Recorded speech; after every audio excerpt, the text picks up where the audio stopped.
मंतेश्वर सिंह जी। राधे राधे। महाराज जी सत श्री अकाल। महाराज जी मैं आस्तिक हूँ, अपने गुरु ग्रंथ साहिब में बहुत आस्था रखता हूँ और आपको भी सुनना अच्छा लगता है।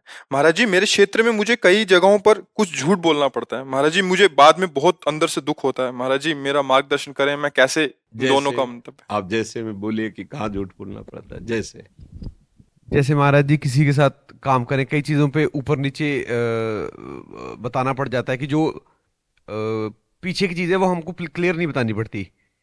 तो नहीं, कुछ चीजें तो राजनीति में और व्यवहार नीति में भी गुप्त रखी ही जाती हैं।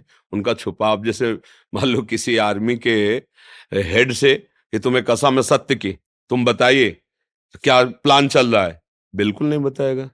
गर्दन काट दो तो नहीं बताएगा। और अगर लगा कि बोलना ही है तो 100% झूठ बोलेगा। झूठ बोल, क्योंकि उसको देश की रक्षा करनी है, अपने प्लान को बचाना है। उसके प्लान में हजारों का जीवन छुपा हुआ है, उसके प्लान में शत्रुओं का विनाश लिखा हुआ। तो कुछ राजनीति पक्ष में, कुछ धर्म पक्ष में, जैसे कि आप सत्य बोलिए, कितना भजन करते, तो बिल्कुल बिल्कुल प्योर झूठ बोलना पड़ेगा कि कुछ भजन नहीं, कोई साधना नहीं, हम तो केवल ऐसे सहारे से चल रहे हैं। अब इससे, इसमें थोड़ी कि सत्य को हम ये ऐसे नहीं है। तो इन विषयों पर, आप जैसे एक व्यापारी आए थे कपड़े के, उन्होंने कहा कि मुझे झूठ के बिना नहीं काम चलेगा। तो हमने कहा नहीं, ऐसा इसमें नहीं है। सब कोई जानता है कि आप दुकानदारी कर रहे हो प्रॉफिट के लिए। तो आप जैसे कह सकते हो ये कपड़ा 140 रुपया मीटर है, पर आप जब ये बोलते हैं कि मैं कसम से कह रहा हूं कि इसमें मुझे 1 रुपया फायदा नहीं है, 140 रुपया मीटर है और ये हम इतना ही देंगे आपको, और मुझे बिल्कुल मैं इतने में लाया, अब आपका झूठा हो रहा है। हमें क्या बच रहा है क्या नहीं बच रहा। आपको कपड़ा पसंद हो तो 140 रुपया मीटर है, आप ले लीजिए, आप अन्यथा जाइए, आप देख लीजिए। सत्य पे चलोगे ना, अच्छी वस्तु बेचोगे ना, तो अपने आप लोग जो सही दिमाग वाले वो आएंगे कि यहाँ मोल भाव की जरूरत नहीं, यहाँ सही है। अब हम जब फ्रॉड एकदम बोल रहे कि कसम से कह रहे, तो अपराध तो बन ही रहा है। 10 20 40 रुपया में तुम झूठ बोल रहे हो, ऐसे झूठों को संभालना है। हर कोई जानता है कि व्यापार करता है मुनाफे के लिए। जो खरीदने आता है, हमको उसको सफाई पेश नहीं करने की, मैं उसे, तो वो तो व्यापार सब कोई जान, तो उसमें झूठ बोलना जरूरी क्यों है। लेकिन राजनीति पक्ष में, धर्म पक्ष में कुछ ऐसी बातें हैं जिनको छुपाना अनिवार्य है, उसमें थोड़ी कि मैं सत्य बोल देना। ये आप देखना, जो झूठ दूसरे को फंसाए, ठगे, दुख दे, उसका नाश हो रहा हो, ऐसा नहीं करना चाहिए। जिस असत्य बोलने से, जिस छुपाव से बहुतों की जान बच रही हो, वो हमारा देश सुरक्षित रहे, हमारा परिवार सुरक्षित रहे, वो झूठ हमारे लिए कोई असत्य नहीं है। समझ पा रहे ना जी। डॉक्टर श्वेता दीवान जी, दिल्ली से। महाराज जी राधे राधे। महाराज जी मैं एक डॉक्टर हूँ। महाराज जी मैं अपने व्यवसाय के साथ कैसे प्रभु की भक्ति करूं? महाराज जी क्या माला पूजा पाठ से ही भक्ति संभव है या मन और भजन के बैकग्राउंड सिमरन से भी? देखो, जब आप डॉक्टर हैं तो आपके पास मरीज आएंगे, तो मरीज रूप में भगवान है, पहली भावना करनी। आपने पूछा माला आदि से ही क्या भगवत प्राप्ति होती है क्या? ऐसा नहीं है। माला आदि एक अंग है। माला भजन का एक अंग है, संपूर्ण भजन नहीं है। संपूर्ण भजन ये कि हम जिसका नाम जप कर रहे हैं, उसी में हमारा मन पूर्ण रूप से लय हो रहा है। हमें अपनी स्मृति, संसार की स्मृति, भोगों की स्मृति है, तो फिर भजन संपूर्ण नहीं माना जा रहा। वो एक क्रिया हो रही है। भजन का तात्पर्य जिसका आप भजन करें उसमें लीन होना। अब ये थोड़ा आगे की स्थिति, तो हम प्रारंभ यहां से करते हैं। जो मरीज आया, पहले उसमें देखो कि इस ढांचे के अंदर प्रभु बैठे हुए हैं और हमें सेवा का अवसर देने के लिए आए, और जितना प्रभु ने हमें ज्ञान दिया है उतना हम इसकी दुख निवृत्ति रूपी पूजा करेंगे। समझ रहे ना? और खूब भाव से उसकी वचन के द्वारा मृत बोलकर, कोई बात, कई बार ऐसे रोग के लोग आए ठीक हो गए हैं, आपको बिल्कुल चिंता नहीं। उसको पहला साहस वचन के द्वारा, और हम ये जो औषधि देते हैं ना, आप इसे निश्चित आपको आराम मिलेगा। और अंदर से आप भाव कि प्रभु मुझे डॉक्टर का स्वांग दिया है, तो मैं आपके इस मरीज स्वांग की पूजा कर रहे हूं, और इसका फल मुझे मिले कि आपके चरणों में प्रीति हो। और बीच बीच में नाम स्मरण, नाम जप, बस हो जाएगी, इसी से हो जाएगा। तो मैंने धूप बत्ती जलाने की जरूरत है, ना तुम्हें चंदन लगाने की जरूरत है। समझ गए ना? बस। अब अगर केवल हम उसको अर्थ व्यवसाय मानेंगे, अर्थ प्राप्ति प्रधान रखेंगे, तो अंतर की बात भगवान जानते हैं। तो तुम्हें अर्थ मिलेगा पर भगवत प्राप्ति नहीं। आपके अंदर में है, ये जो मैं कृत्य, जो मैं क्रिया कर रही हूं, इसके फल से भगवान प्रसन्न हो तो निश्चित वो पूजा ही है, उसमें इतना भी फर्क नहीं है, वो पूजा ही है। बिल्कुल विश्वास कीजिए।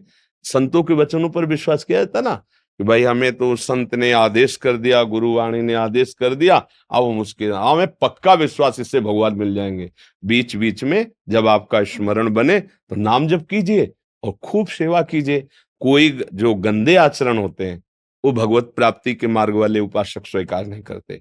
गंदे आचरणों की व्याख्या करने की जरूरत नहीं, सबके हृदय में प्रभु संकेत करते हैं और सब जानते हैं ये गलत है, नहीं करना चाहिए। जो गलत है वो मत कीजिए और इस भाव से चलिए। आप संत ही हैं, आप गृहस्थ में रहते हुए भक्त ही हैं, आपको निश्चित भगवान की कृपा प्राप्त होगी।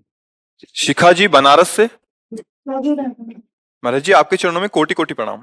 महाराज जी इस नश्वर शरीर का भान कैसे छूटे, क्योंकि शरीर भान में रहने के कारण बहुत सारे कुकर्म होता है। मैं बहुत ही अधम नीच पापी हूँ महाराज जी, मुझे केवल श्री जी ही चाहिए।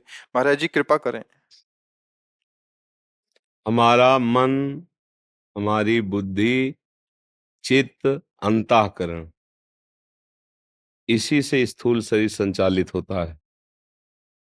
यही अंतःकरण शरीर में आसक्त हो गया है और अंतःकरण जिससे संचालित होता है वो स्वभाव है, 3 गुणों से रचता है।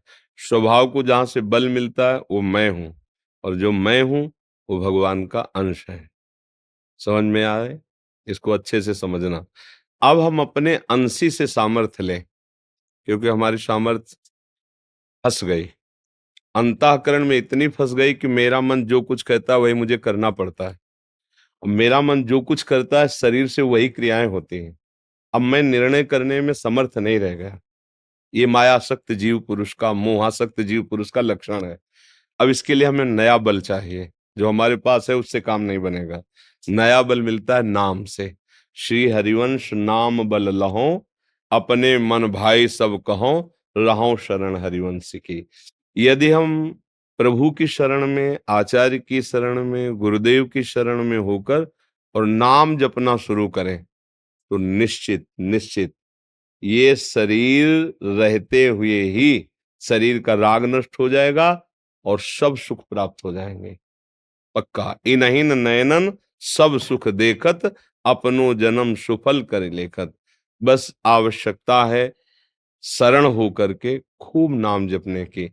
जैसे हमको किसी को परास्त करना है तो हमें बल बढ़ाना और दांव सीखने हैं।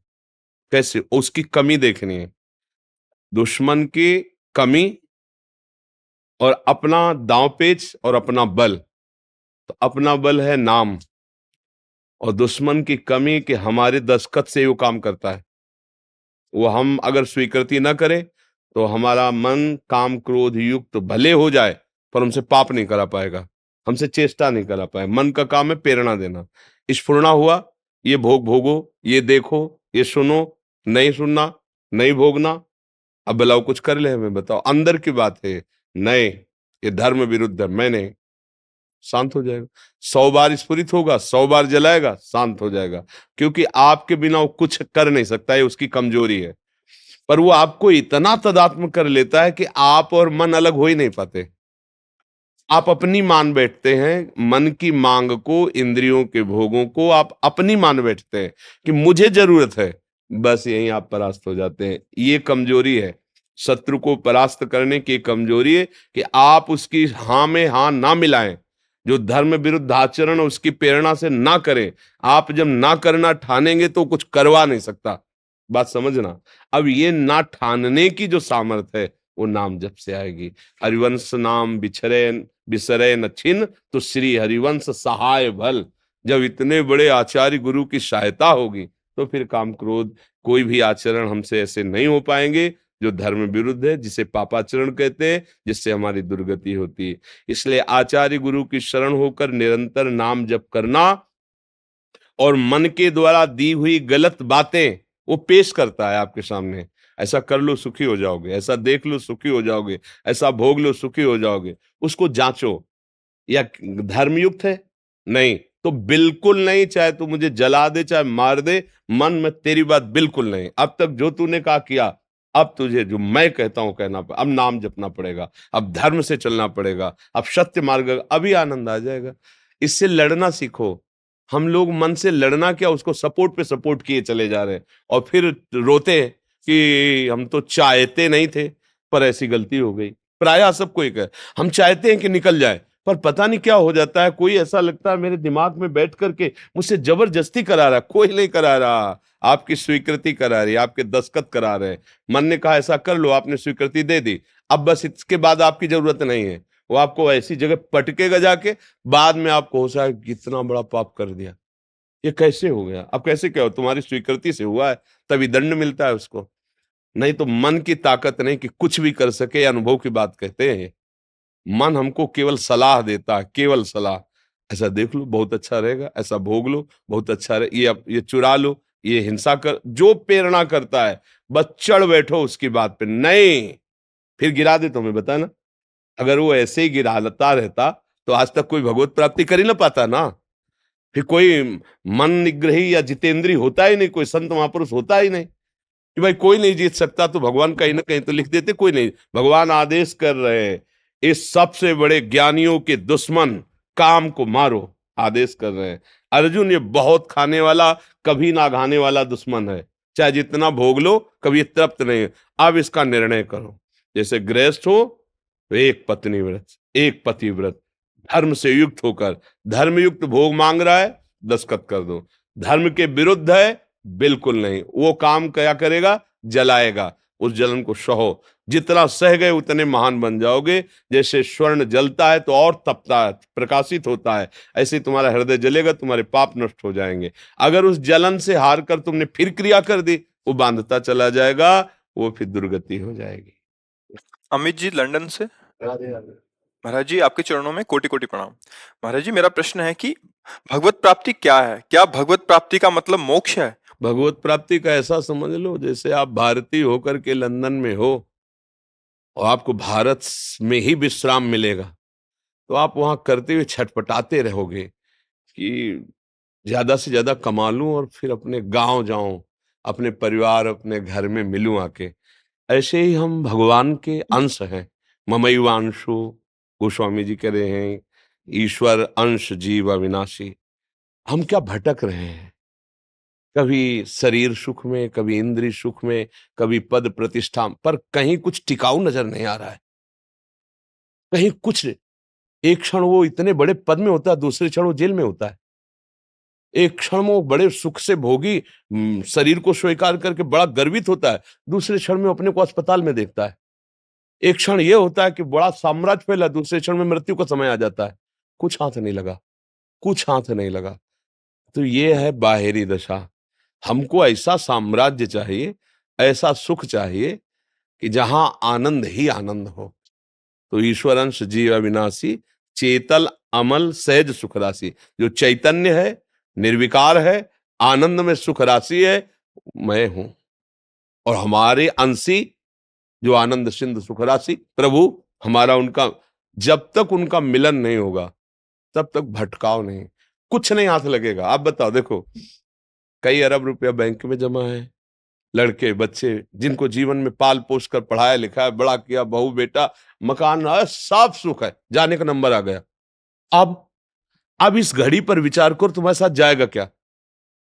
ये शरीर, शरीर संबंधी सब छूट रहा है, अब जाना कहां है कुछ पता नहीं, क्या होगा कुछ पता नहीं। लेकिन जिनको हमने जीवन भर समेटा है, कोई साथ नहीं, धोखा हो गया ना, पूरा जीवन धोखा खा गए ना हम।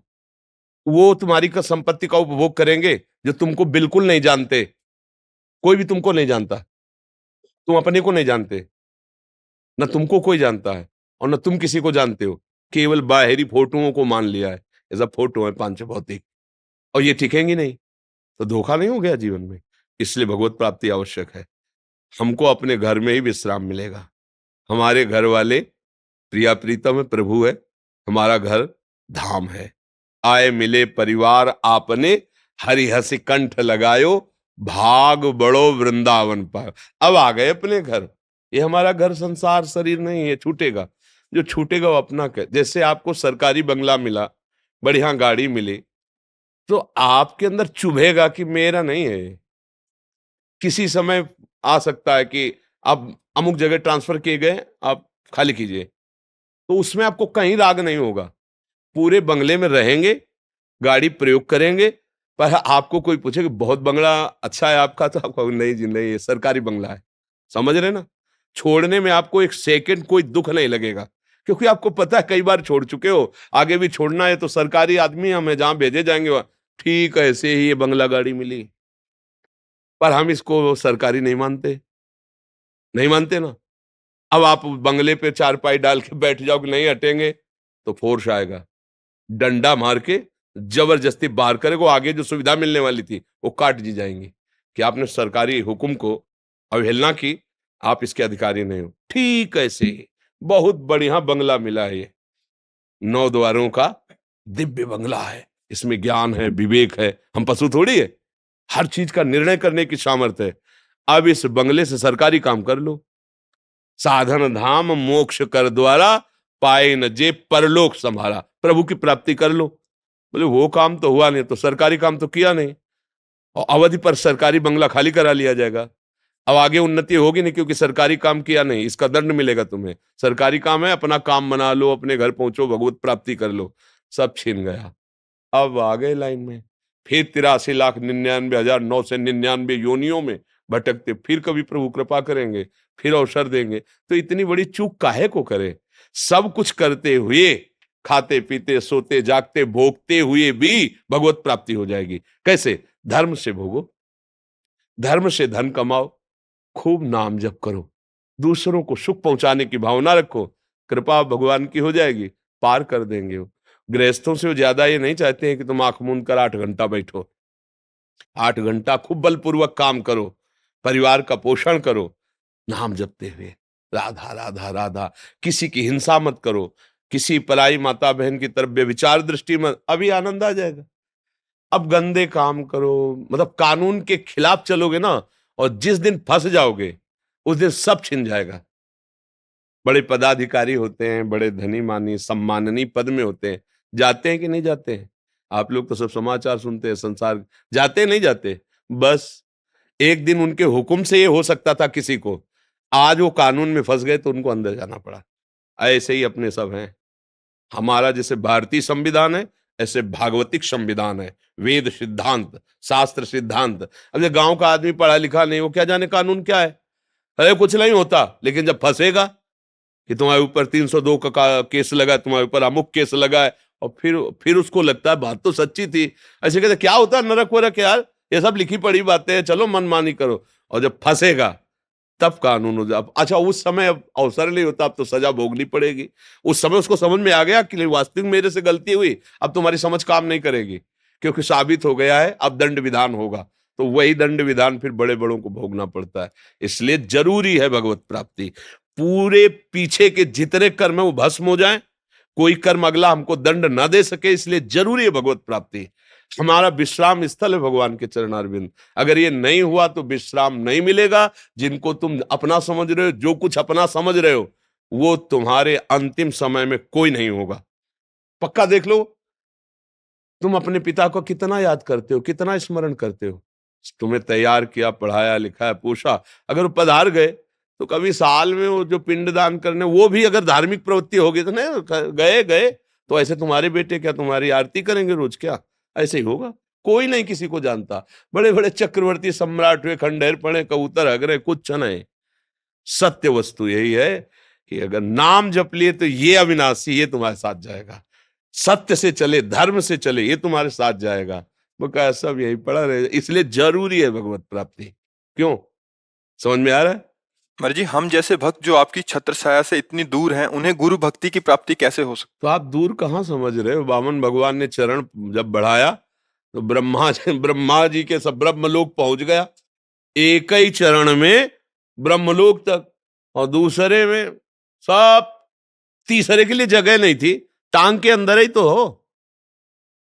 दूरी है क्या? टांग के अंदर ही हो अभी, कोई दूरी थोड़ी है। तुम तो ब्रह्मलोक में जब चरण पहुंच गया तो ये तो मृत्यु लोक है, बहुत मतलब ये टांग के अंदर ही हो भगवान की, दूरी नहीं हो। और दूसरी बात, जब सर्वत्र हैं तो जहां तुम हो वहां है कि नहीं? सब में है, तो जब सब में है तो आप में भी है। सब समय में है तो जिस समय में आप हो उस समय में भी तो है ना। सबको प्यार करते हैं तो आपको भी प्यार करते हो, कहते हैं सब मम प्रिय सब। तो कोई भी दलील ऐसी नहीं जिससे हम अपने को भगवान से दूरी समझ सके।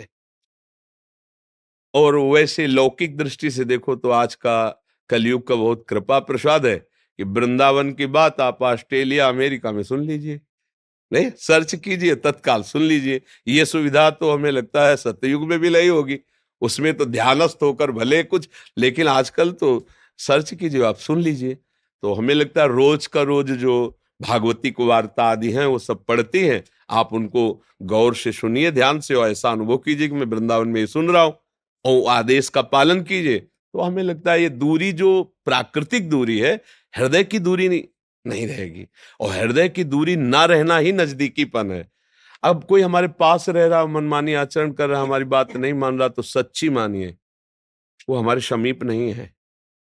कोई बहुत दूर रह रहा है, इतना प्यार कर रहा है और हमारी बात मान रहा है, तो सच्ची मानिए हृदय से बहुत नजदीक है। तो हृदय की नजदीकी नजदीकी है और हृदय की दूरी दूरी है। अगर आप ऐसा शब्द बोले कि हम आपकी छत्र छाया में, आप दूर नहीं है, वो छत्र और वो छाया बहुत नजदीक किए हुए आपको। और जो पास रह रहे हैं और मनमानी आचरण कर रहे हैं, आज्ञा उल्लंघन कर रहे हैं, बहुत दूर हैं, अभी बहुत दूर है। कैसे? जैसे यहीं भगवान विराजमान है, हम उनके अनुसार नहीं चल रहे तो है ना बहुत दूर। और जब हम उनके अनुसार चलने लगते हैं, श्री कृष्ण अनुकूल्यन, तो यहीं प्रकाशित हो जाते हैं, इतने नजदीक कि हमारा शरीर बहुत दूरी है, वो इतने नजदीक हो जाते हैं। तो मुझे लगता है ये भी नहीं सोचना है कि हम बहुत दूर रहते हैं। ठीक है ना? जी। अर्चना तिवारी जी, संजय तिवारी जी। सदगुरुदेव भगवान आपके चरणों में कोटि कोटि प्रणाम। महाराज जी, इस शरीर के पतिदेव जी वृंदावन धाम में अखंड वास ले लिए हैं, लेकिन मुझे कई बार जरूरी काम से कभी कभी घर से बाहर जाना पड़ता है, तो इस दोष से मैं कैसे बचूं? नहीं, दोष नहीं, ये सेवा है, इसे दोष मत मानिए। और धन्य भाग है कि आप अपने पति के अखंड वृंदावन वास में सहयोगी बन रहे हैं। नहीं, आप हट कर सकती हैं कि मैं रहूंगी, तुम्हें जाना पड़ेगा। आप स्वयं जा कर के व्यवस्था कर रही हैं किसी भी कारणों से, वो दोष नहीं है। आप प्रयासरत रहिए, पति को भगवत स्वरूप मानिए, और उनकी आराधना में रहेंगी ना, तो जो गति पति को प्राप्त होगी वही गति आपको प्राप्त होगी। आपका आना जाना वृंदावन से दूर नहीं माना जाएगा, क्योंकि आप अपने पति को सुखपूर्वक वृंदावन वास के हेतु अगर जाती आती है तो दोष नहीं। ये तो बहुत बड़ी कृपा है जो आज के समय में आप अपने पति की भक्ति कर रहे हैं, ऐसी भावना से युक्त है। हाँ, नाम जप करते रहिए और जब जाना पड़े चले जाइए, जो सेवा जैसी व्यवस्था, और खूब भाव बनाइए कि बस इसी जन्म में मुझे श्री जी को प्राप्त करना है। ये खास बात है, जैसा भाव बना लोगी वैसा अनुभव होने लगे। अब तो प्रभु मेरे नजदीक हैं, अब तो दूर नहीं, वो तो जरूर मिलेंगे, ये भाव तभी होंगे जब मिलने वाले हैं, ये भी बात समझ लो। अगर ये आने लगे तो फिर वो यहीं बैठे सुन रहे हैं कि मेरे से मिलने के लिए उत्सुक है, ये व्याकुल है, उनके लिए कुछ दुर्लभ नहीं है। वो हमारे पिता हैं, हमारे अंशी हैं, हमारे स्वामी हैं। बस वो क्या है कि ऐसी माया का पर्दा है कि भगवान एक बहुत दूर से लगते हैं और भोग सब नजदीक वर्तमान में सुख देने वाले लगते हैं, तो इसलिए भगवान का भजन रुचता नहीं है। अगर ये बात समझ में आ जाए कि भोगों में जो सुख भास रहा है, अनंत सुख उससे बढ़कर भगवान में है, क्योंकि उन्हीं के एक सुख समुद्र के बिंदु से पूरा त्रिभुवन सुखी हो रहा है।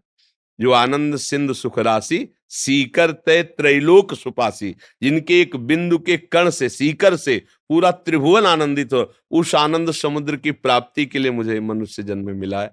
बहुत भावपूर्वक रहो। आज कुछ भक्तों ने आपके श्रीमुख से नाम चाहा है महाराज जी। हम तो वृंदावनवासी राधा उपासी, तो राधा राधा रटते राधा वल्लभ श्री हरिवंश।